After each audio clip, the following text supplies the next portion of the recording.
मित्रों, आज के लेक्चर के अंतर्गत हम सीबीसी के विषय में समझने का प्रयास करेंगे कि सीबीसी जो संस्था है, जो केंद्र स्तर पर जो काम करती है, वो उसके क्या कार्य हैं, उस कार्यों के तहत वो किस प्रकार से उसने अपने कार्यों का निर्वहन करती है, साथ ही साथ वो एक जांच एजेंसी के रूप में क्यों मानी जाती है। जैसा कि आप जानते हो, जांच एजेंसियां आप जानते हो कि हमारे देश के अंतर्गत जो केंद्रीय स्तर पर जो काम कर रही हैं, वो अलग अलग समय में उनका गठन किया गया। तो आप जैसे कि जानते हो, सीबीसी हुआ, इसी के अंतर्गत सीबीआई है, एनआईए है, ईडी भी है। तो ये बहुत सारी केंद्र स्तर पर जो जांच एजेंसियां हैं, ये जांच एजेंसियों का क्या कार्य है, तो इसके अंतर्गत हम समझेंगे कि सबसे पहले जो सीबीसी है, अर्थात जो सेंट्रल विजिलेंस जो कमीशन है, ये जो गठन है, इसका क्यों किया गया, इसके पीछे क्या बेसिक रीजन थे। तो आप जानते हो कि जो सीबीसी है, आपने केंद्र स्तर पर सुना होगा, तो इसका जो गठन था वो संतान समिति के तहत हुआ था, जो कि संतान समिति थी 1964 में, तो उसके तहत इसका गठन किया गया था। तो इसके गठन होने के पीछे क्या कारण थे, इसके गठन करने के पीछे क्या कारण थे, तो आपको पता होना चाहिए कि केंद्र स्तर पर जितने भी प्रशासनिक अधिकारी होते हैं, तो प्रशासनिक अधिकारी की जांच पड़ताल करने के लिए, उनके कार्यों की जांच करने के लिए, क्योंकि आप जानते हो कि जितने भी अधिकारी होते हैं, उनकी वो ऐसा तो है नहीं कि वो अपने आप में एकदम बिल्कुल पवित्र हों कि किसी कार्य को भ्रष्ट नहीं कर सकते हैं या वो भ्रष्टाचार नहीं फैला सकते हैं, किसी के माथे पे नहीं लिखा होता है। तो आपको ये पता होना चाहिए कि अगर वो कोई कृत्य करते हैं, वो कोई कृत्य करते हैं, किसी विभाग के तहत ही तो कृत्य करते हैं। कोई मंत्रालय होता है, मंत्रालय के तहत विभाग होते हैं, तो विभागों में उन अधिकारियों का काम होता है, तो उसके तहत वो काम करते हैं। जो केंद्र स्तर पर जितने भी विभाग होते हैं उसमें काम करते हैं, तो उनका जो लेखा जोखा है, उनका पर्यवेक्षक करना है, ये सीबीसी का काम होता है। तो आप जानते हो कि जितने भी ये भ्रष्टाचार से जैसे कार्य होते हैं या इनको जो भी निष्पादित करते हैं, तो इनसे जुड़े मामलों की ये जांच करता है। साथ ही साथ अगर इसको लगता है कि ये मामला काफ़ी क्रिटिकल मामला है और ये हमारे देश की सुरक्षा के लिए और देश की अखंडता को खतरा पहुंचा रहा है और देश के जनहित के लिए ये विरुद्धता का एक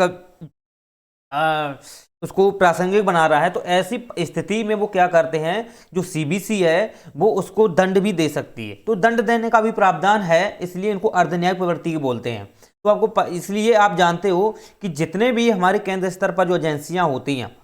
होती हैं वो एक अर्धन्यायिक प्रवृत्ति की होती हैं, जो जांच के स्तर पर जो काम कर रही हैं। उसमें आप जानते हो कि मैंने आपको बताया, जैसे कि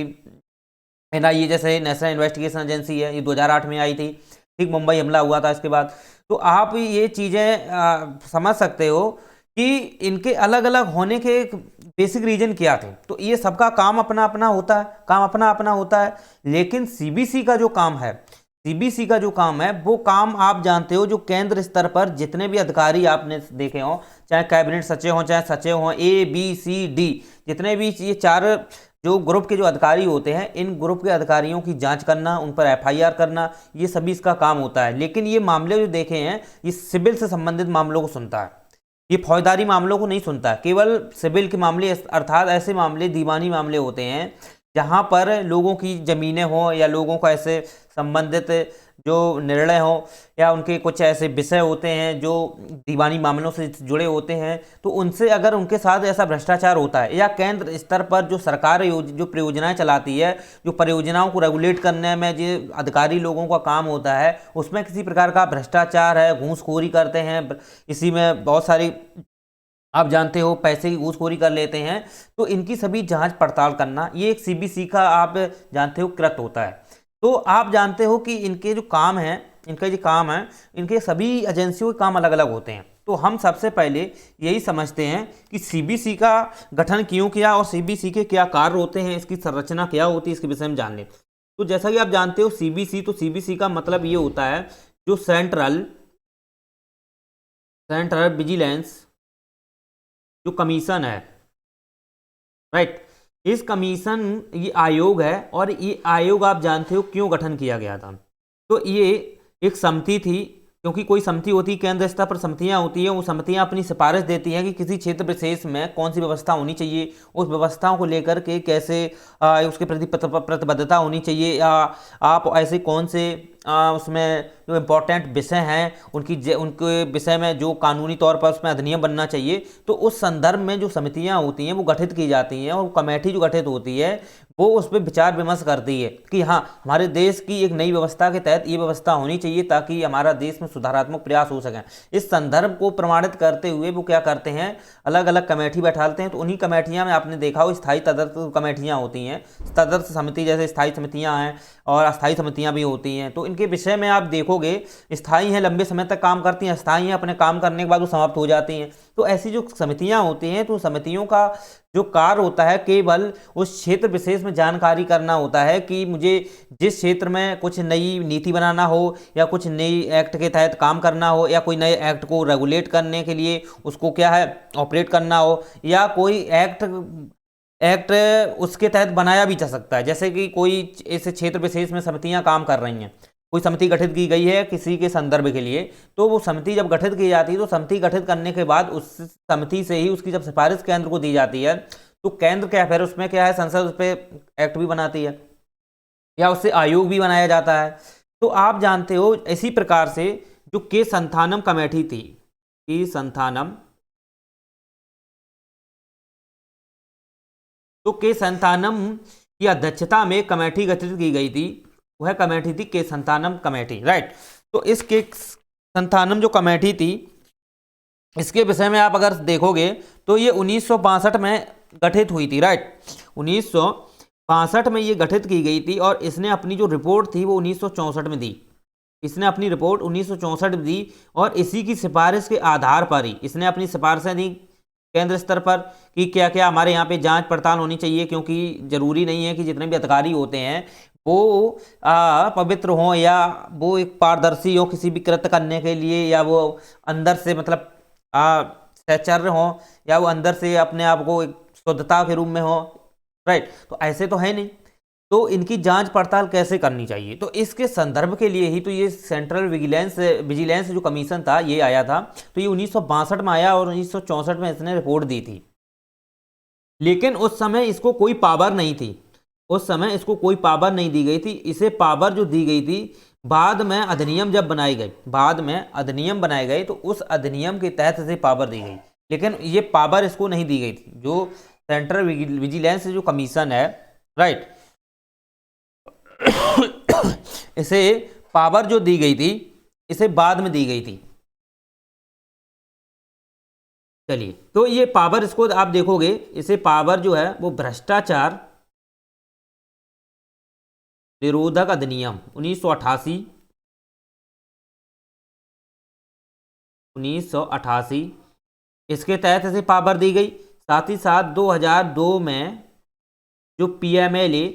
जो एक्ट है इसके तहत इसे पावर दी गई। पीएमएलए का मतलब है जो प्रिवेंसिव जो मनी लॉन्ड्रिंग एक्ट है, यानी कि जो काला धन से संबंधित है उनका निवारण करने के लिए, उससे संबंधित उनको बहुत सारे मतलब कि जो वो गलत कृत्य करते हैं या जो काले धन को सफ़ेद धन बनाते हैं, तो उससे संबंधित जांच पड़ताल करना, उसके तहत जो पावर दी गई है जो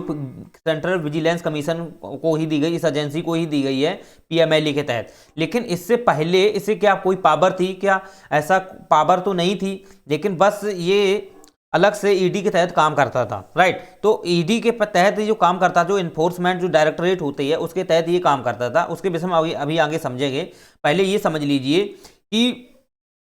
गठित होने के तो कारण आपने समझ लिए कि जितने भी अधिकारी होते हैं ABCD उससे संबंधित उनकी जानकारी करना या वो क्या काम कर रहे हैं उनके संदर्भ में डाटा जुटाना, ये सब इसका कार्य होता है। अब बात ये आती है कि सेंट्रल विजिलेंस है उसकी संरचना क्या है, उसकी संरचना क्या है। तो आपको पता होना चाहिए, इस संरचना में आप देखोगे, इस संरचना में अगर आप देखोगे तो 3 सदस्य होते हैं। संरचना में 3 सदस्य होते हैं, एक मुख्य सदस्य होता है, 2 अन्य सदस्य होते हैं। तो ये जो सदस्य है ना,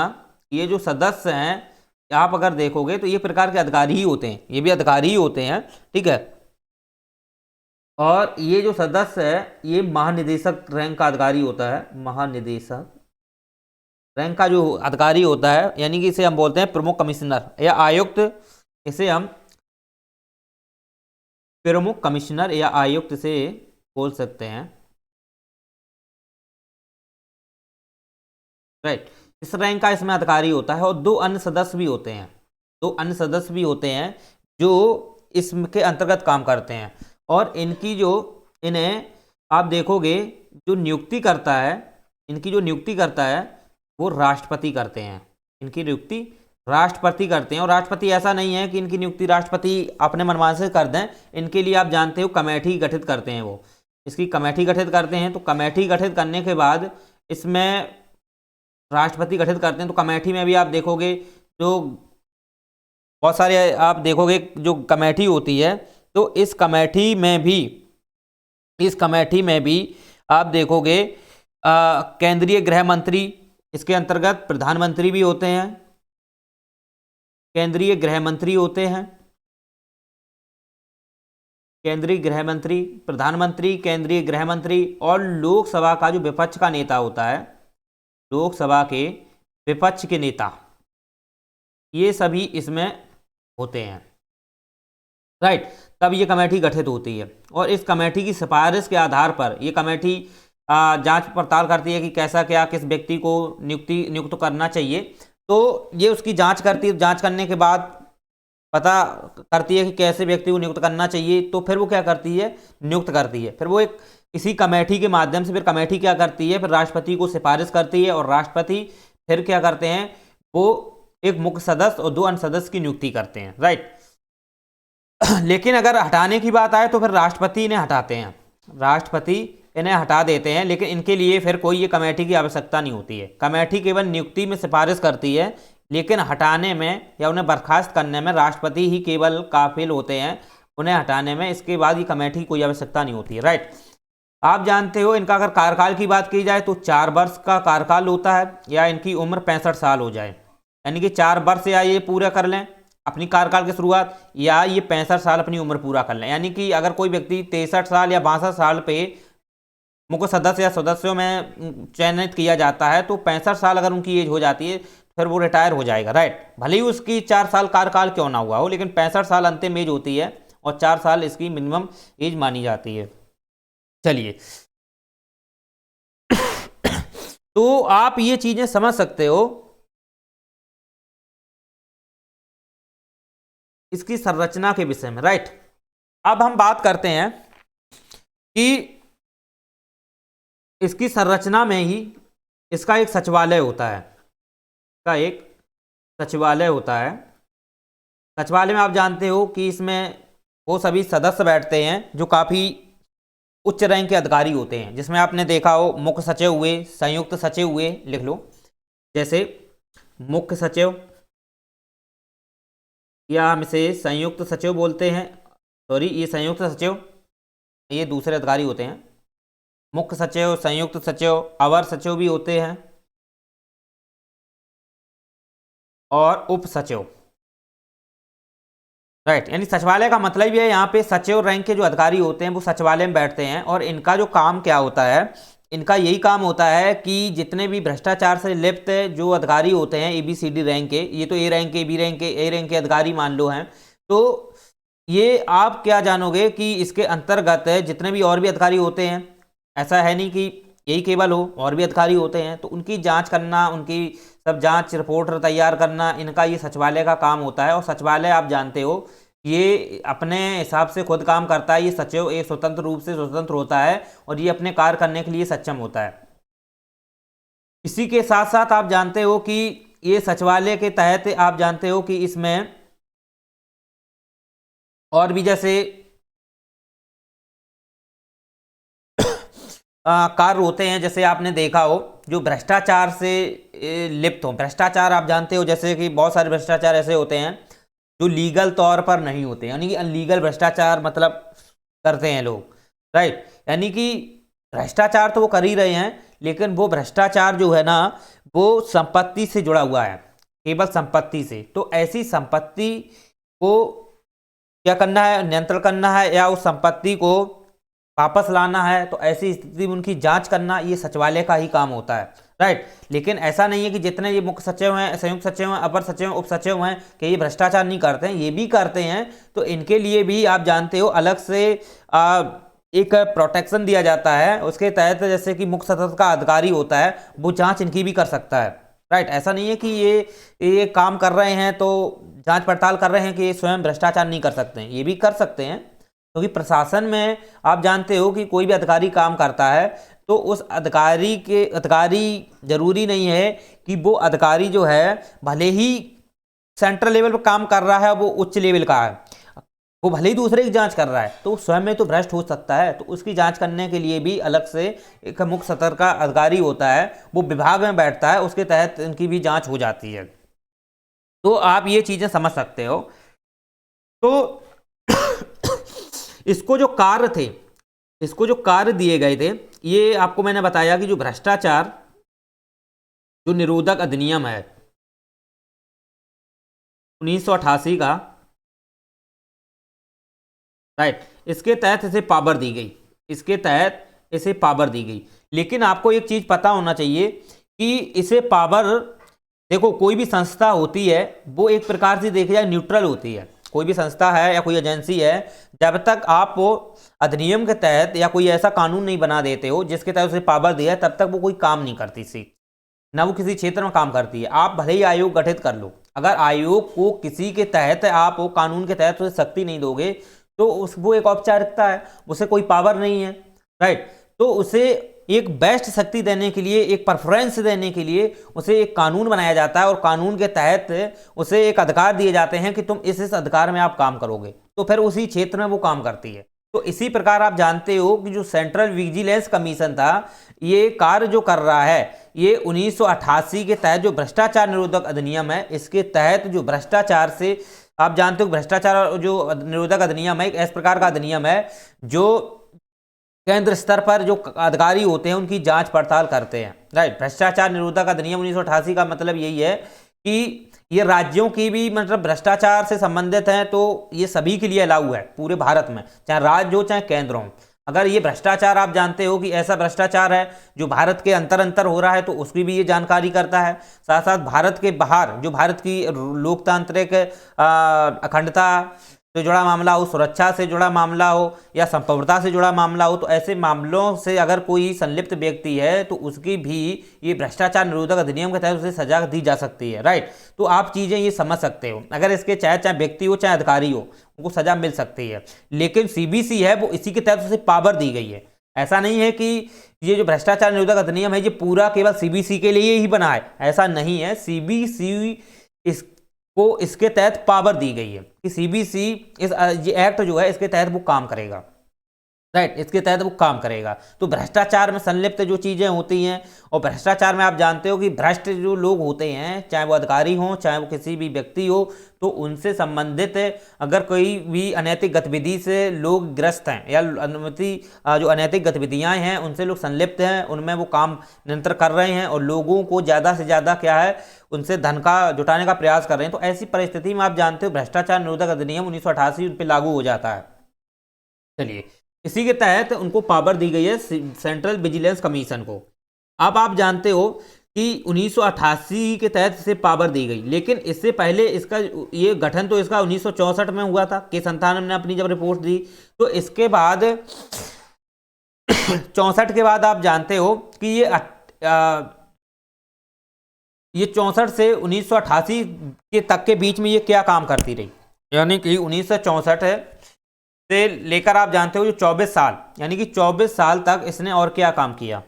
तो आप जानते हो कि 24 साल तक इसका जो काम रहा है वो आप ईडी में आप देखोगे, जो इन्फोर्समेंट जो डायरेक्टरेट है, जो 1 मई 1956 में इसका गठन किया गया था ईडी का।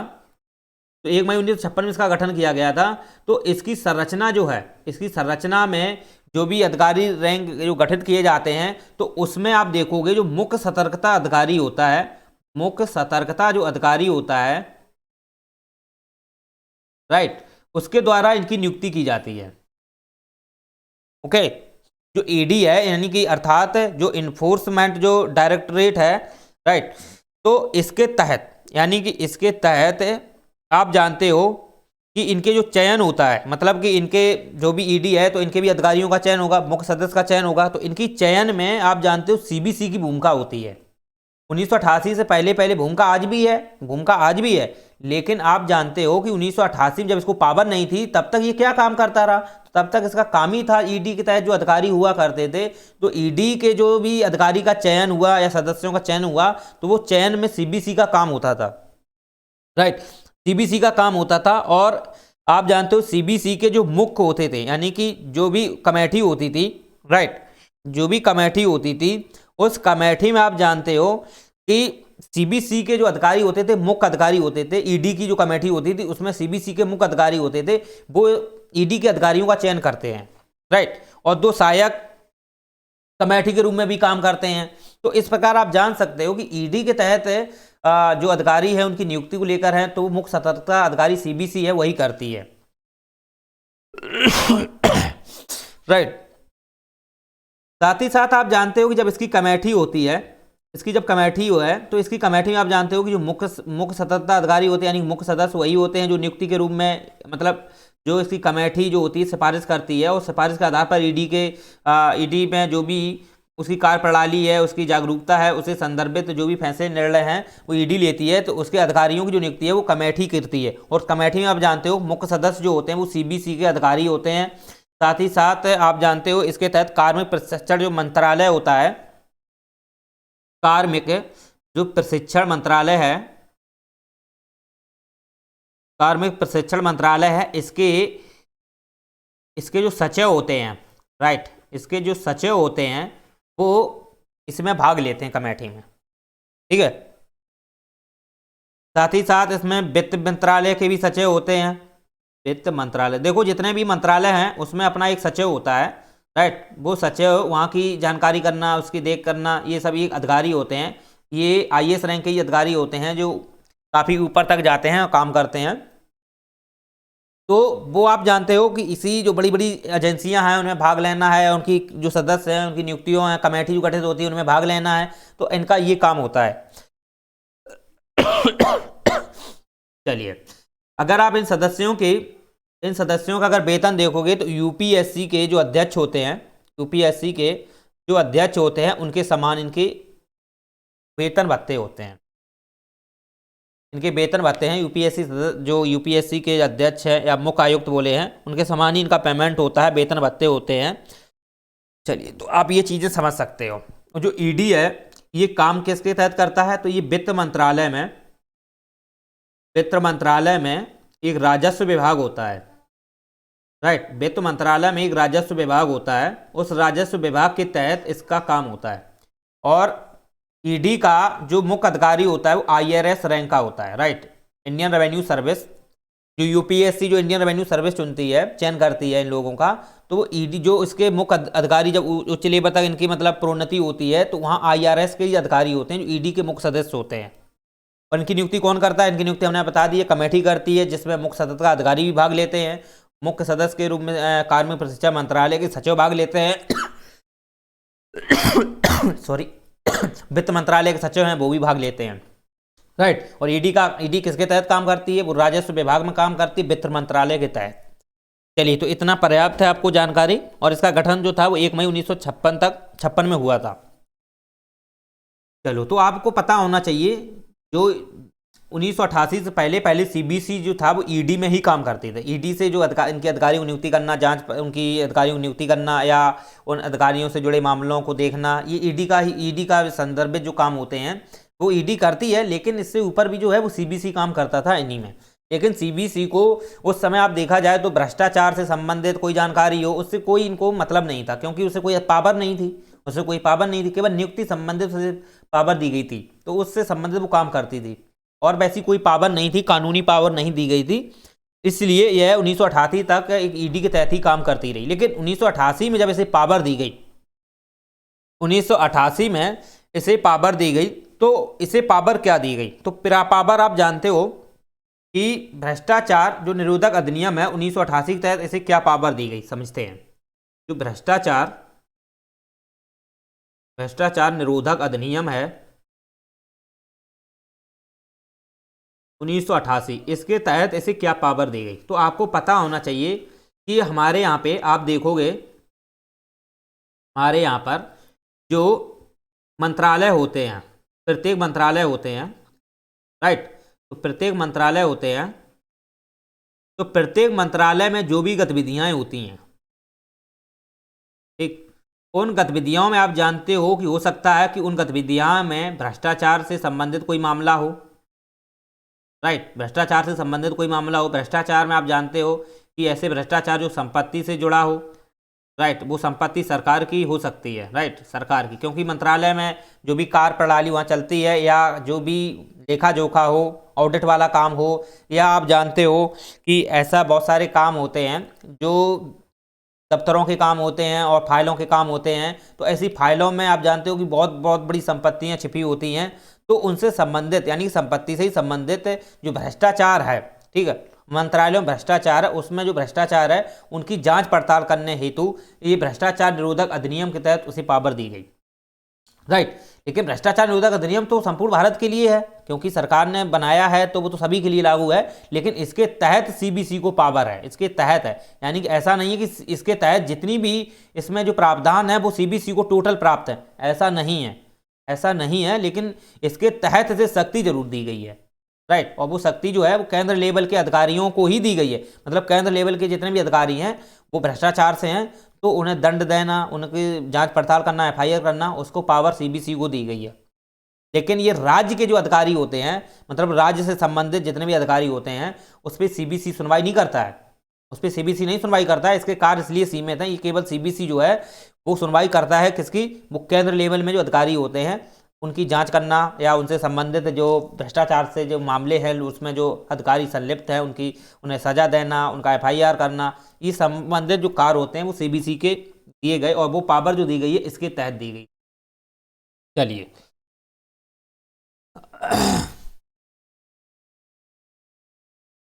तो आपको पता होना चाहिए भ्रष्टाचार, तो आप जानते हो बड़ी बड़ी पार्टियां होती हैं, राजनीतिक पार्टियां जो होती हैं वो भी भ्रष्टाचार कर लेती हैं। तो ऐसा नहीं है कि अधिकारी क्षेत्र में ही मतलब काम करता हो, अदर क्षेत्र में भी काम कर लेता है। तो बहुत बड़ी बड़ी पार्टियां होती हैं, उन पार्टियों में भ्रष्टाचार करना है, साथ ही साथ पैसे लेन देन से संबंधित कोई मामले हो, उनसे भ्रष्टाचार से संबंधित कोई मामले हों, तो ऐसे की इनकी क्या करता है वो सीबीसी कर सकता है।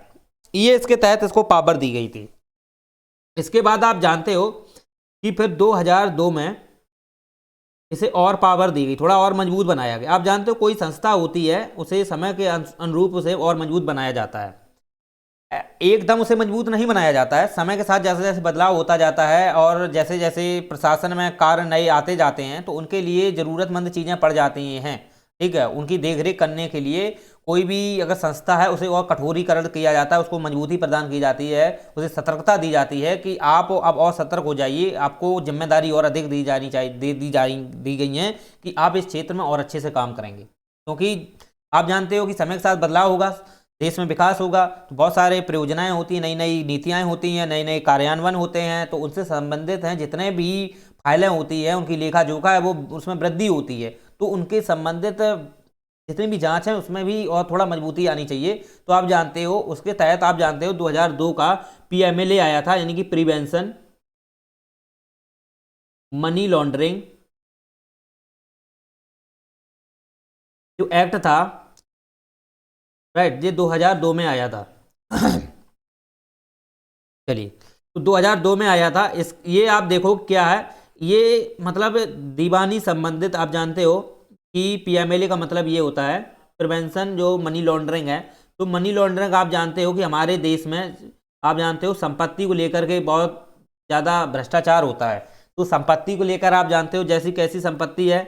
तो जो संपत्ति है, मान लो ऐसी संपत्ति होती है जो सरकार की संपत्ति है, राइट, सरकार की संपत्ति है, और वो संपत्ति आप जानते हो सरकार है, और वो संपत्ति का ये क्या करते हैं, वो काला धन को, मतलब कि संपत्ति को उसको जब्त करते हैं, और वो जब्त करने के बाद इसी काले धन को वो सफ़ेद धन में बदलते हैं। और सफ़ेद धन में आप जानते हो कई आधारों पे बदला जाता है, उसके भी 2-3 रूल्स होते हैं। तो उसमें क्या करते हैं, वो बदलाव करते हैं। पहले काला धन से वो सफ़ेद धन में डायरेक्ट बदलाव नहीं करते हैं, वो उसमें थोड़ा थोड़ा चेंज थोड़ा थोड़ा बहुत सारे इसमें और स्तर होते हैं, तो उसमें उसको एक्सचेंज करते हुए काला धन से सफेद धन में परिवर्तन करते हैं, डायरेक्ट परिवर्तन नहीं करते हैं। तो आप जानते हो इससे संबंधित जो मामले हैं, यानी कि काला धन से सफेद धन बनाना है, तो ये किस प्रकार से जो गतिविधियां हो रही हैं इनकी जांच करना है, इनसे जांच पड़ताल करना, कैसे इससे संबंधित जो लोग हैं कैसे है, या इसमें सफेद काला धन में सफेद धन में कौन सी एजेंसियां काम कर रही हैं उनकी जांच करना है। दूसरी बात ये है कि आप जानते हो कि बहुत सारा ऐसा काला धन है जो बड़े बड़े उनमें संस्था या संगठनों में लगाया जाता है, या तो ऐसे संगठन होते हैं धार्मिक संगठन हो, या कुछ कंपनियों में भी लगा देते हैं, कंपनियां खोलने लगते हैं, मतलब सार्वजनिक हित हेतु लगा देते हैं, तो उनकी जांच करना होता है। क्योंकि आप जानते हो काला धन को सफ़ेद धन बनाने में लोग बहुत ज़्यादा इसमें जागरूकता रखते हैं अपनी, तो उसी के अकॉर्डिंग काम करते हैं। तो उससे संबंधित कोई भी फैसले लेना है या निर्णय लेना है तो उनकी जाँच जो है वो PMLA के तहत होती है, राइट। PMLA जो कानून है उसके तहत है, लेकिन इसके तहत इसे और पावर दी गई कि आप जो भी अधिकारी हो या कोई भी हो, अगर वो धन को जब्त करने के बाद उसको सफ़ेद धन में परिवर्तन कर रहा है तो उसकी जांच पड़ताल है वो CBC करेगा। चलो, तो CBC का काम यही है, भ्रष्टाचार से संलिप्त जो व्यक्ति हो या ऐसा दीवानी से संबंधित मामले हों जो सरकार की धन से संबंधित हों, सरकार का धन है या कोई ऐसी बड़ी बड़ी कंपनियां सरकार की हैं उसका धन है, ठीक है, उस धन को ज़्यादा से ज़्यादा जब्त करके वो काले धन को सफ़ेद धन में बदलना है, या कोई ऐसे संगठनों में लगा देना है जो सार्वजनिक हित हेतु संगठन खुले हुए हैं, तो इनसे संबंधित जो मामले होते हैं वो PMLA के तहत उनको सजा दी जाती है। PMLA जो एक्ट है, कानून है, उसके तहत दी जाती है। तो इसकी जो पावर दी गई है वो CBC को ही दी गई है, तो इसे और थोड़ा मजबूत बना दिया गया, इसे और थोड़ा मजबूत बना दिया गया। तो आप जानते हो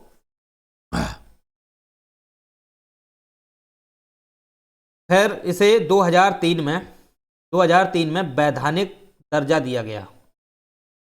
अभी 2003 तक, 2003 के पहले तक ये CBC था, ये एक प्रशासकीय रूप में था, एक प्रशासकीय रूप में था।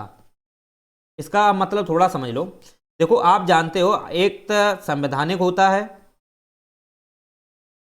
राइट, दूसरा होता है वैधानिक, इसे हम वैधानिक बोलते हैं या सांविधिक भी बोलते हैं, और एक होता है प्रशासकीय।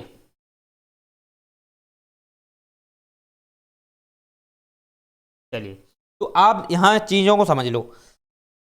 वैधानिक सांविधिक एक ही चीज है। यानी कि कोई विधि के तहत या कानून के तहत उसे सांविधिक दर्जा देना है, यानी कि संविधान में उसका कोई प्रयोजन शामिल कर देना है, वो एक सांविधिक चीज होती है। एक वैधानिक दर्जा हो जाता है कि उसे कानूनी तौर पर उसे दर्जा मिल जाता है, संवैधानिक दर्जा मिल जाता है, उसे बोलते हैं वैधानिक या सांविधिक। वो एक एक्ट के तहत दी जाती है, ये एक्ट के तहत दी जाती है। और जो प्रशासकीय है, ये जब तक काम करती है, ये किसी भी समिति के माध्यम से या कोई ऐसी राष्ट्रपति हो, या राष्ट्रपति भी आप जानते हो आयोग गठित करते हैं, तो वो वहाँ की कोई भी समिति होती है तो वो समिति के माध्यम से, परामर्श के माध्यम से आयोग का गठन करते हैं, राइट, आयोग का गठन करते हैं। तो उसे कोई कानूनी दर्जा नहीं होता है, इसलिए वो प्रशासकीय होती, केवल प्रशासकीय, क्योंकि प्रशासनिक क्षेत्र में केवल काम करने के लिए, एक औपचारिकता काम करने के लिए वो गठन की जाती हैं, लेकिन उसे कोई पावर नहीं होती है, नॉर्मल चीज़ें होती हैं, नॉर्मल में वो अपनी नियुक्ति करना, इसकी रिपोर्टें तैयार करना, ये काम होता है। लेकिन इसे आप जानते हो कि ऐसा नहीं है कि ये कोई भी फौजदारी मामले हो या सिविल मामले हो, इनकी जांच करना, उन्हें दंड देना, ये सब काम प्रशासकीय जितने भी आयोग हों उनका काम नहीं होता है। लेकिन यही आयोग जो होते हैं या कोई एजेंसी होती है, उसे किसी अधिनियम के तहत जब पावर दे दी जाती है, राइट, जब पावर दी जाती है या उसे वैधानिक दर्जा दिया जाता है, तो फिर वो संवैधानिक तौर पर वो काम करने लगती हैं, प्रॉपर काम करती हैं, स्पष्ट। लेकिन इससे पहले वो काम नहीं करती हैं ठीक से। संवैधानिक आप जानते हो कि जब हमारा संविधान सभा बनी थी, और संविधान सभा के समय जो भी उसमें प्रयोजन जोड़े गए थे, जो भी व्यवस्थाएं, प्रावधान जोड़े गए, वो सभी प्रावधान संवैधानिक हैं, और समय समय पर संसद में कानून बनाकर ऐड करती रहती है, कुछ परिवर्तन करती है, तो वो वैधानिक आता है, वो वैधानिक के तहत आता है। जो आप जानते हो संसद में कानून के तहत वो पूरी प्रक्रिया चलती है, वो हम आपको सब कुछ पढ़ा चुके हैं। चलिए, तो प्रशासकीय आपने समझ लिया है कि समिति होती है, समिति के आधार पर एक्ट भी बनते हैं, लेकिन समिति के माध्यम से आयोग भी गठित किए जाते हैं, प्रशासकीय होते हैं, लेकिन वो प्रशासकीय होते हैं, जब उनको दर्जा कानूनी तहत दिया जाता है तो वो एक वैधानिकता प्रदान की जाती है, उन्हें संवैधानिक दर्जा दिया जाता है। चलिए, तो सीबीसी जो था वो 2003 में इसको वैधानिक दर्जा दिया गया। और वैधानिक दर्जा का मतलब ये है कि अब ये प्रॉपर जो है वो काम करेगी स्पष्ट। इससे पहले प्रशासकीय क्षेत्र में थी। प्रशासकीय मतलब क्या है, उसको कोई पावर नहीं दी थी, केवल प्रशासकीय पावर थी, उसके तहत ये काम करती थी। लेकिन बाद में इसे वैधानिक दर्जा दे दिया गया। अब वो जो काम करती है वो वैधानिक यानी कानूनी तौर पर, लीगल तौर पर वो काम करती है। चलिए, बाद में आप अगर देखोगे तो इसी सीबीसी को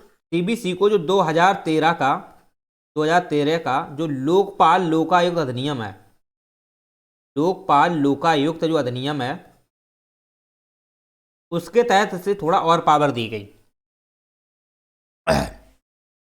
लोकपाल जो लोकायुक्त अधिनियम है उसके तहत थोड़ा इसमें बदलाव किया गया और इसे पावर दी गई। और इसे जो पावर दी गई वो ये दी गई कि जो सिविल मामले हैं, सिविल मामले का मतलब है कि दीवानी मामले, मतलब फौजदारी मामले ना हो, केवल संपत्ति से जुड़ा मामला होना चाहिए। संपत्ति कोई भी हो, राइट,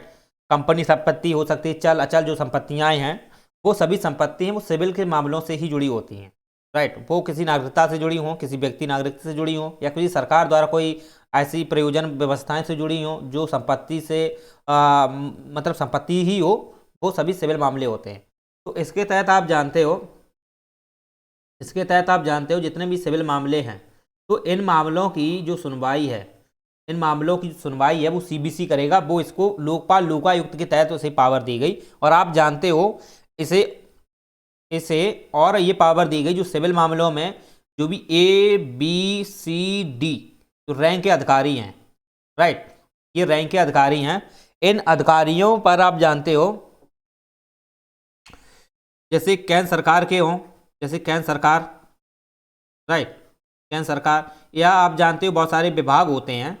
तो विभाग में जो भी अधिकारी काम करते हैं, केंद्र सरकार में काम करते हैं या मंत्रालय में काम करते हैं, किसी भी प्राधिकरण में काम करते हैं, कोई की बात है, ठीक है। तो ABCD रैंक के जो अधिकारी होते हैं, तो उन अधिकारियों को अगर वो किसी भी सिविल मामले से संबंधित अगर कोई भ्रष्टाचार करते हैं, ABCD रैंक के अधिकारी हैं, तो ये क्या कर सकता है, सीबीसी इन पर FIR कर सकता है, राइट। और ये पावर इसके तहत दी गई थी, राइट, लोकपाल लोकायुक्त के तहत पावर दी गई थी FIR करने की। FIR ABCD रैंक के अधिकारी हैं, उन्हें FIR करना, या सिविल मामलों से अगर वो संलिप्त हैं या वो उनमें शामिल हैं, तो ये उसकी क्या कर सकता है, जांच पड़ताल कर सकता है, उन पे FIR भी कर सकता है। तो ये जो FIR वो 2013 के तहत दी गई, और ये जांच भी कर सकता है, उसकी जांच करके FIR कर सकता है। और आप जानते हो कि C और D जो रैंक के अधिकारी हैं, C और D रैंक के जो अधिकारी हैं, इन्हें वो दंडित भी कर सकता है, वो दंडित कर सकता है। AB रैंक को अधिकारियों को वो दंड नहीं देता है, सुनना, AB रैंक के अधिकारियों को दंड नहीं देता है, क्योंकि जो CBC होता है, जो CBC है, ये अर्ध न्यायिक प्रवृत्ति का है,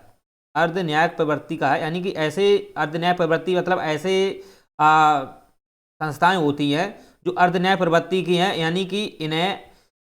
दीवानी मामलों से संबंधित ये सुनवाई कर सकते हैं, फौजदारी नहीं करती हैं। दीवानी मामले की मतलब अर्ध न्यायिक है, मतलब पूर्ण रूप से ये न्याय नहीं प्रदान कर सकती हैं, लेकिन सिविल मामलों में ये न्याय प्रदान कर सकती हैं, सिविल मामलों की जांच कर सकती हैं, उन्हें दंड दे सकती हैं, सब कुछ कर सकती हैं। लेकिन फौजदारी मामलों में अर्ध न्यायिक जो एजेंसियां होती हैं वो काम नहीं करती हैं। अर्ध न्यायिक प्रवृत्ति की बहुत सारी आपने हैं, जैसे निर्वाचन आयोग है, वित्त मंत्रालय है, CBC है, CBI है, NIA है, ED, जितनी भी एजेंसियां हैं अर्ध न्यायिक प्रवृत्ति की हैं। जैसे NGT ले लो, तो ये अर्ध न्यायिक प्रवृत्ति के हैं, राइट। इन्हें मतलब न्यायिकता प्रदान की जाती है, लेकिन इन्हें सुप्रीम कोर्ट जैसे जो न्यायालय जो होते हैं इस प्रकार की शक्ति नहीं होती है। बस इनके पास अपना भले ही अपना एक कोर्ट होता है, इनके पास भले ही कोर्ट हो, इनके पास कोर्ट भी होता है, ऐसी बात नहीं है, इनके पास अपना एक कोर्ट भी होता है। इसी कोर्ट के तहत इनको सजा ये देते हैं, ठीक है, सजा ये देते हैं, या अपनी ये रिपोर्ट सुप्रीम कोर्ट भी सौंप सकते हैं, वहाँ भी सजा दिलवा सकते हैं। CBC जैसे भी न्यायिक प्रवृत्ति की एजेंसियाँ हैं, सुप्रीम कोर्ट को भी वहाँ पे रिपोर्ट सौंप सकते हैं, सजा वहाँ भी मिल सकती है, या ये दीवानी मामले खुद सजाएं दे सकते हैं। लेकिन फौजदारी मामलों की ना कोई पावर नहीं होती है, तो इसलिए लोकपाल लोकायुक्त के तहत इन्हें पावर दी गई सीबीसी को, ये सिविल मामलों से संबंधित ये जानकारी करेगा, उन पर एफआईआर करेगा एबीसीडी अधिकारियों, और सीडी जो अधिकारी हैं उनको दंडित भी करेगा, राइट। लेकिन एबी जो अधिकारी हैं, एबी अधिकारी हैं, उनको ये सजा नहीं दे सकता है, उनको ये सजा नहीं दे सकता है। इनको सजा जो देगा, इनको सजा देगा वो एबी रैंक के अधिकारी हैं, वो देगा 2013 का जो लोकपाल लोकायुक्त जो अधिकारी होता है उसके तहत सजा जिसे इन्हें मिलती है एबी रैंक को। लेकिन ये रिपोर्ट दे सकता है, ये रिपोर्ट देगा, सीबीसी रिपोर्ट देगा, ठीक है, तभी होगा। ऐसा नहीं है कि कोई रिपोर्ट ना हो और लोकपाल है वो सजा दे। वैसे लोकायुक्त जो होता है वो राज्य में काम करता है, लोकपाल जो है वो हम आगे पढ़ाएंगे वो केंद्र स्तर पर काम करता है। तो केंद्र स्तर पर जैसे एबी जो अधिकारी होते हैं तो उनको आप दंडित करना है तो लोकपाल करता है, क्योंकि लोकपाल को पावर जो होती है वो प्रधानमंत्री की भी या को भी इनकी वो जांच कर सकता है, लेकिन सीबीसी नहीं करता है, राइट। चलिए, तो एबीसीडी का अधिकारी आपको समझ में आ ही गया होगा।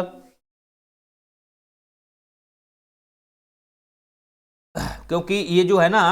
रिपोर्ट एफआईआर तो वो इन पे कर सकता है, ए और बी है या सी डी है, एफआईआर वो चारों पे कर देगा, सीबीसी एफआईआर चारों अधिकारियों पे कर देगा, लेकिन दंड सी और डी को देता है, ए बी को दंड नहीं देता है। फिर यही जो है ना ये लोकपाल है, इससे रिपोर्ट लेगा,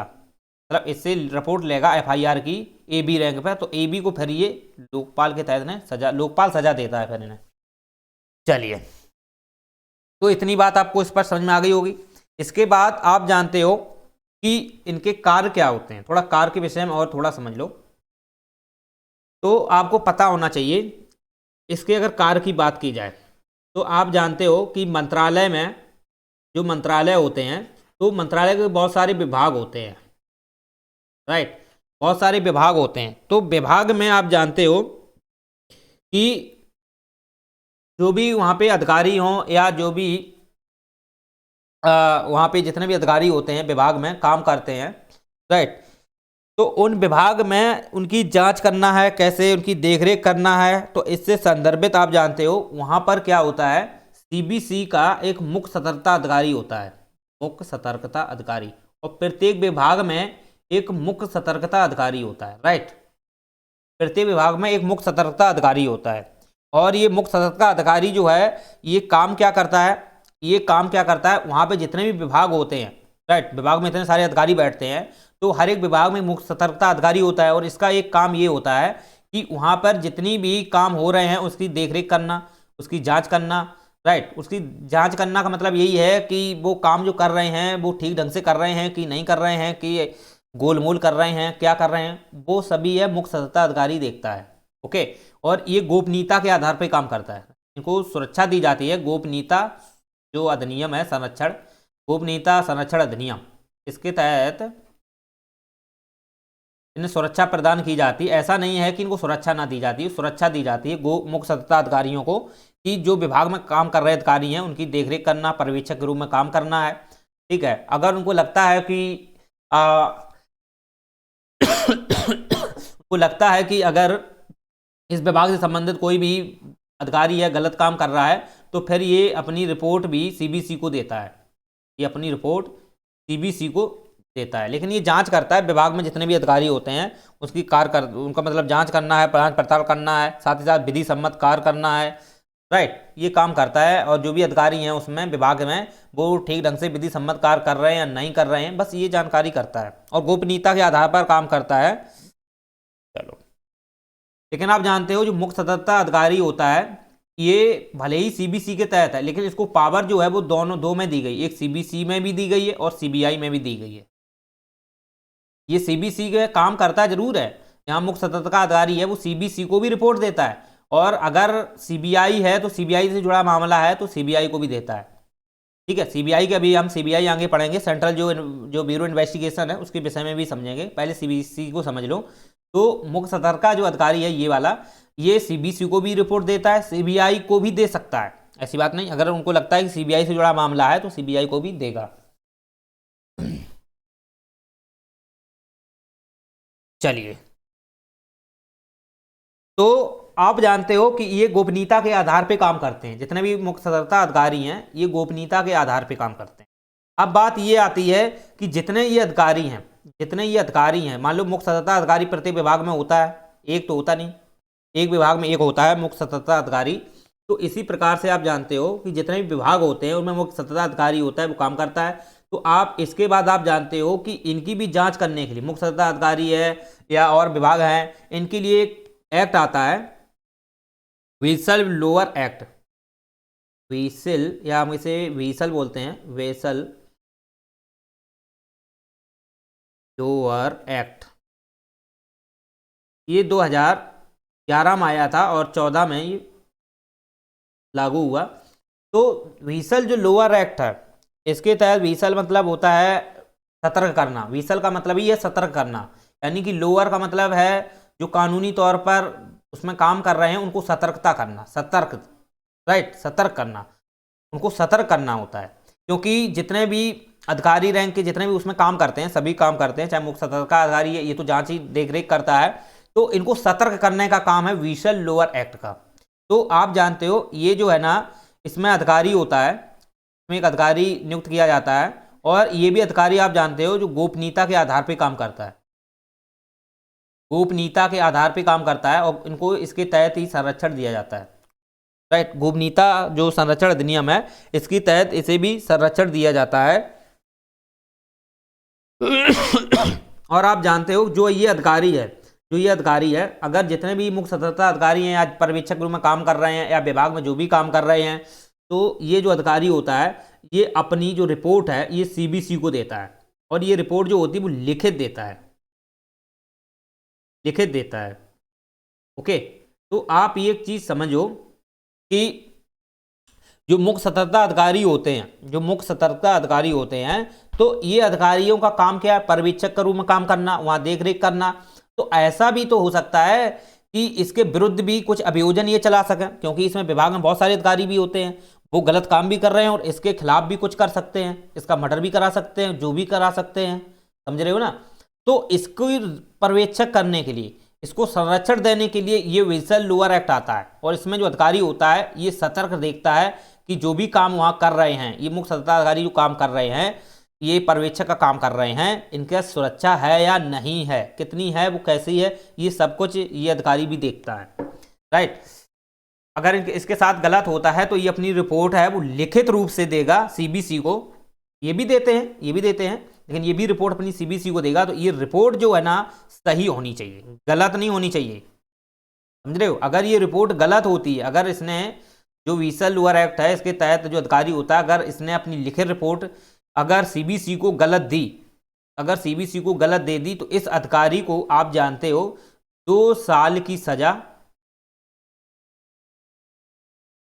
और 30,000 का जुर्माना हो सकता है, 2 साल की सजा और 30,000 का जुर्माना हो सकता है। तो ये बहुत रिस्की काम है, ऐसा नहीं है कि सीबीसी को आप कुछ भी गलत सौंप दोगे, किसी भी अधिकारी के विरुद्ध आप रिपोर्ट दे दोगे ये अधिकारी ऐसा ऐसा भ्रष्टाचार में लिप्त है, ऐसा नहीं कर सकते हो ना। जो भी आप दस्तावेज दोगे वो लिखित होना चाहिए, ठोस होना चाहिए, और कोई अधिकारी उसकी जांच अगर आपको लगता है कि ये हाँ व्यक्ति ऐसा है, ये अधिकारी ऐसा है, तो आप उस पर लिखित दस्तावेज लिख के देना पड़ेगा कि हाँ ये अधिकारी ऐसा ऐसा है, फिर उस पर सीबीसी अपनी कार्रवाई करती है। चलिए,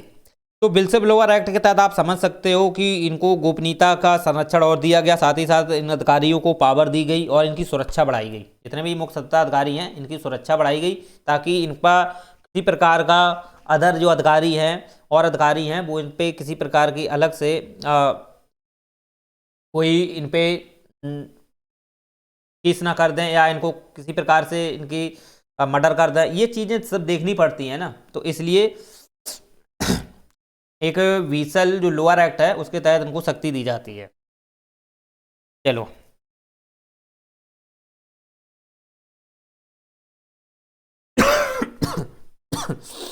और आपको पता होना चाहिए कि ये जो मुख्य सत्ता अधिकारी होते हैं, आप जानते हो कि ये